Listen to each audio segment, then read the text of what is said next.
Good morning, KP. I'm speaking from the land of the free and the home of the idiots. I told you I'd talk to you through a video, and here we are. It's also day 3 of the No Shave November. Look at it right now. I don't know if I want to continue it the whole month, though. We'll see. But anyways, I wanted to talk to you about TV shows and movies because you know that's my thing. The new season of The Witcher came out like 2 days ago, and I cannot get myself to watch it. There's this TV series on Netflix called The Witcher, which is what got me introduced to the series. I went in without knowing anything about it like 5 years back, and I got hooked instantly. Henry Cavill, who read the books and also played all the games, did a phenomenal job playing Geralt of Rivia. It also inspired me to get the game. Now, I didn't play the game that much. I barely got like 2% in the game before I stopped, which is rich in story. I got The Witcher 3, the Wild Hunt one. And apparently the show's writing was going downhill after the first 2 seasons, and third season was just meh. But the 4th season is unwatchable because they replaced Henry Cavill with Liam Hemsworth. Now, from what I know, they replaced him because Henry was going against the writers and saying, no, this wouldn't happen because of this and this and that, which is amazing. It's good to have someone that actually knows the content that you're filming about. But on the other hand, it's also sucky when the showrunners...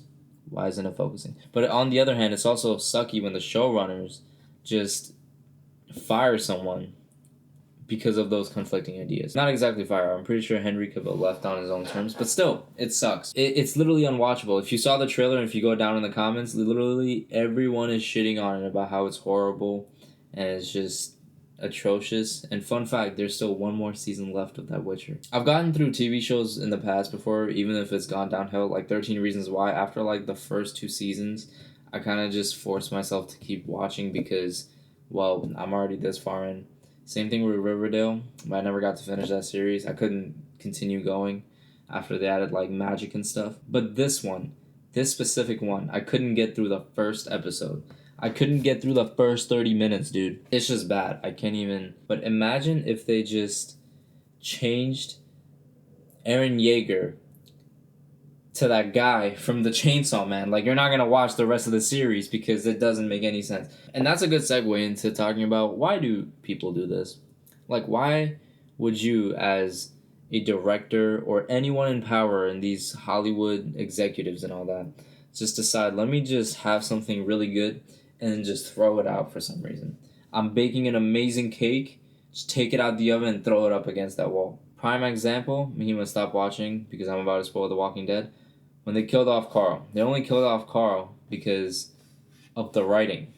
In the comics, he's supposed to take over for Rick and become this badass character, but because they didn't want to pay him adult money when he became an adult, they just killed him off.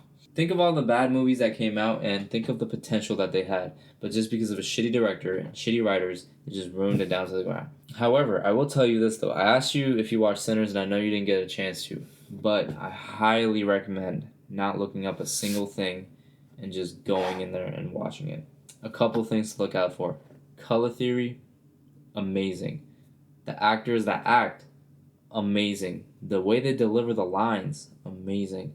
Sound design and music, brother, you want to lock everything out, put on your headphones and watch the movie. I am serious when I tell you, the sound design and the music carry, and the filmmaking, everything just merges. It's one of those movies where if you did everything right, this is what you get, and this is what you get. It is a really good movie, and you know me.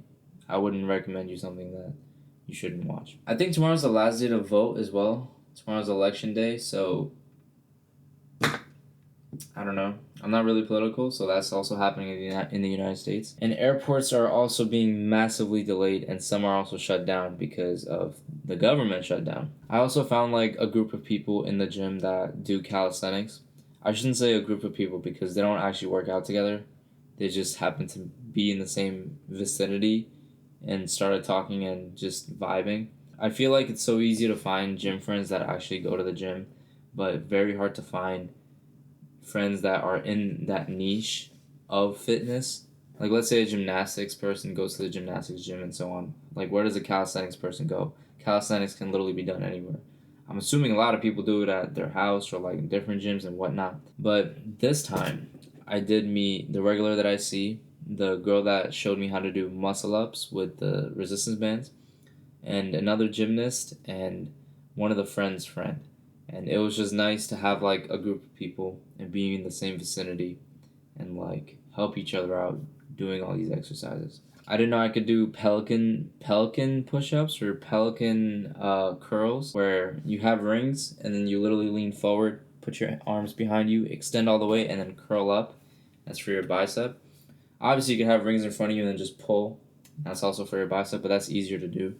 But the pelican one, I didn't know I could do that, and I did it. I also did handstand leaning up against the wall, which might not seem like a lot, but I did, and I'm slowly getting there to unlocking the handstand. Like, I was practicing in the backyard. I did fall. I did bust my ass, but we're still learning. That's all I gotta say. I don't know what else is happening in the UK, in the British land. I don't know. I might come back with a different topic tomorrow. If you watched this long, thank you for watching. I hope you have a beautiful day. To my international friends, I hope you have an amazing day. Bye-bye.